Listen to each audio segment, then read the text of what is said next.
Hello everyone! Today I wanted to talk to you about blood magic and breaking the taboos of this magic. So of course it has historically gotten a very bad rap, and how could it not, with people all throughout history doing human sacrifices, animal sacrifices, sacrificing the beating hearts of people to their gods, women bathing in, bathtubs full of blood for youth. How could it not have a bad rap? I mean, come on. That's obvious. Before we get in too deep, if you are interested in blood magic, want to learn how to do it safely and effectively, and it's been calling to you, but you don't really know where to start, then go check out my It's in Our Blood course, where you not only get forever access to a course filled with tons of incredible step-by-step rituals, also some potions and powder recipes to utilize the blood in. You also get, like a little, personalized guidance and a place to ask questions in our Discord chat and, meet the other members that are also in the course. And it's an incredible course. It's everything that I wish that I could have found whenever I first got into blood magic. And there's a ton of books that I've found, that mention blood magic or are about blood magic. There's a couple that are about blood magic, but I find that they're very harmful and dangerous. So this course is all about doing everything safely, effectively, but ultimately, doing it with the knowledge and the guidance to not get yourself put into the hospital or do something that you're going to regret later. So, but it's freaking incredible. Now let's get back to it. And it sounds really sinister, blood magic, like it's using blood. A lot of people can't even watch horror movies because there's blood, there's gore, but it isn't actually as sinister and crazy and, dark and messed up as it sounds like.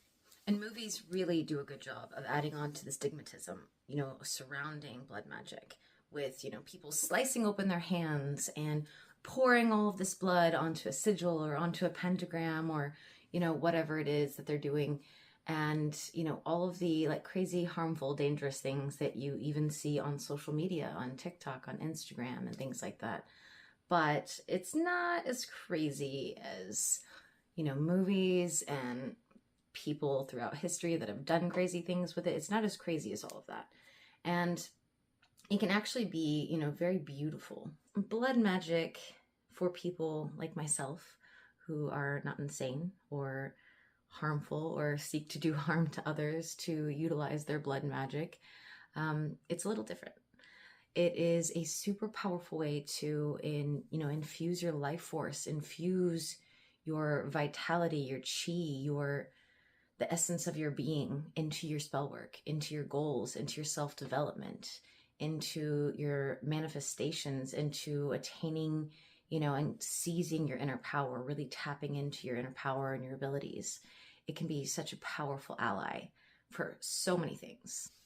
The way that I work with blood in my magic is for things that are, really important to me, that are things that are, for my self-development, for connecting with spirits, for, giving offerings, really powerful, really substantial, really intentional offerings to my demons, to my deities that I work with, for my goals, for my self-development, for my shadow work. There's been so much beautiful work that I've done, utilizing blood magic throughout all of these years. I also use it for, connecting with my ancestors, for, getting help and guidance from my ancestors in my spell work or with my divination. And, also trying to work on, releasing ancestral, trauma and curses and things. And, just really connecting powerfully with my, with my bloodline. And the blood, it carries its own, specific force, its own specific energy, its own specific, unique, power to it. But it does also help you, connect with all of those that you've shared blood with, all of your bloodline, all of your ancestors.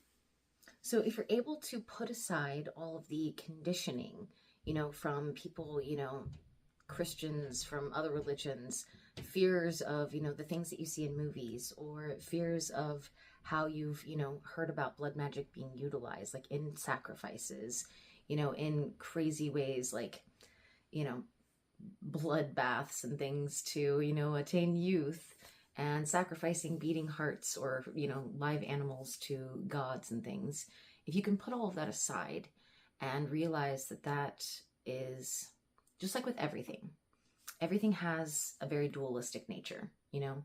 So, I mean, blood magic can be really harmful and dangerous and used in very negative ways, but it can also be used in really beautiful ways. So if you can, you know, allow yourself to put all of that negative stuff aside, you know, just put that in, you know, in a place where you see that it's a part of blood magic because it's a part of its history. Even now, in our current time frame, people are doing animal sacrifices for rituals. People are even doing human sacrifices, which is, first of all, illegal and morally disgusting.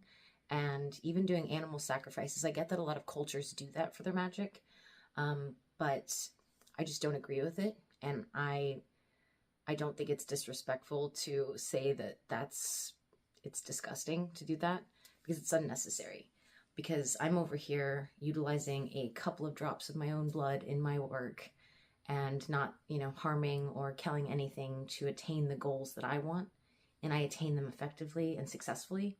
So I feel like it's kind of lazy to, you know, to kill something for your goals whenever it's not necessary. I think it's lazy. I think it's selfish. And I don't think that it's just something that needs to be happening, even still. So, you know, whenever you look back on like history and things, it's understandable to see why people did things and, you know, this and that. But in this day and age, I feel like we should be conscious and aware and smart enough to know that that's not necessary. You can do blood magic by using your own blood in your magic. And let's go over safety now. It only takes a few drops. It's not like in the movies, you know, like I said, like where you cut your hand open all dramatically and all of these other things. And there's even some books that I love that are about blood magic, but I find that they're very harmful because they talk about making cuts all over your body to like get the blood from different parts of your body and everything for specific spells. And I think that's unnecessary as well. I think it's harmful. And it also gives blood magic a bad name as well. Because you don't need to do all of that like self-harm kind of thing. And you don't need to do something that's going to, you shouldn't do something that's going to possibly put you in a like medical emergency, you know, because like I always say, you can't do magic if you're dead. That's like a big quote for me all the time. I say it all the time. And you can't do magic if you're dead. So you can just try to contact, you know, people like me that are mediums to try to help you on your behalf. And that's where you're going to be limited. But it just takes a couple of drops with a sterilized lancet. You can get them really cheap, like a huge box on Amazon for really cheap. And you can do it smart, you know, very smartly and safely, and not put yourself in a medical emergency, not do anything that, you know, you might feel like morally weird about, or like that you feel like you're doing something like dark and, you know, crazy or like psychotic or anything. Because it's just really, I mean, we get blood drawn, you know, at the hospital, like you donate blood, you know, like it's a lot less invasive and intense than, you know, just donating blood. So yeah, make sure you're being smart. Don't do stupid things that are going to get you put into a grave and become a spirit, because you want to stay alive. So that needs to be the ultimate priority when doing blood magic. And then on to when to use your blood and magic. A lot of people, you know, and this is part of like the stigmatism and the taboos of blood magic, is that a lot of people like just use blood magic for like manipulative love spells, like love bindings and things like that. And that just adds on to the negative blood magic culture, essentially, because you shouldn't be using your blood for anything that is, you know, like petty, or, and this is subjective because we all have like, you know, different thoughts and feelings about things, about morality, about love spells in particular. But we all have different sets of, you know, morals and how we believe about things. We all have different beliefs. So I wouldn't ever use, you know, blood magic for like a love spell, or, you know, just even, I don't know, like something petty, you know, something that's not going to be lasting, like not a lasting goal, not something that I'm going to want for the rest of forever. not something that like I don't want with my entire being. Like it has to be something important. You don't always need to use blood magic. So you have to like use your intuition and things to like figure out, you know, when is the appropriate time to offer it to a demon or a deity, or to infuse your life force into your spell work. But I think that's a huge part of the stigmatism when it comes to blood magic, is that people just use it for all these baneful spells and all these love spells and all of these things, when you could be using it for like shadow work, self-development, becoming a better leader, you know, getting more in tune with your, you know, third eye and your psychic abilities, your intuition, connecting with your bloodline and your ancestors. You know, I mean, there's so many beautiful things that you could be using it for.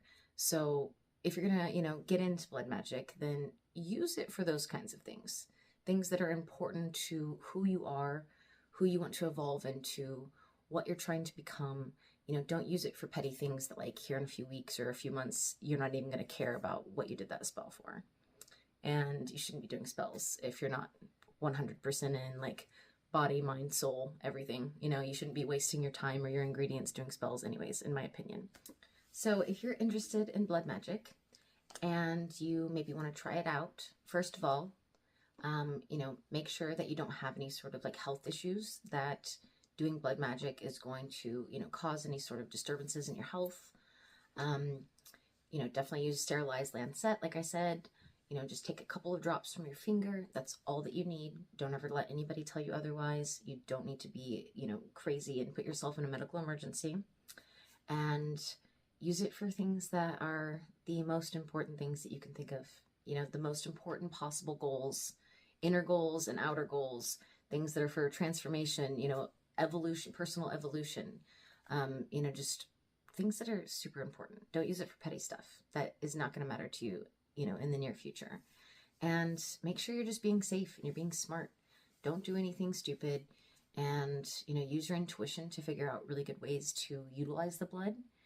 You can utilize it, you know, in potions and, you know, rituals. You give it as offerings. I mean, you can use it in so many different ways, but use your intuition to figure out how to use it.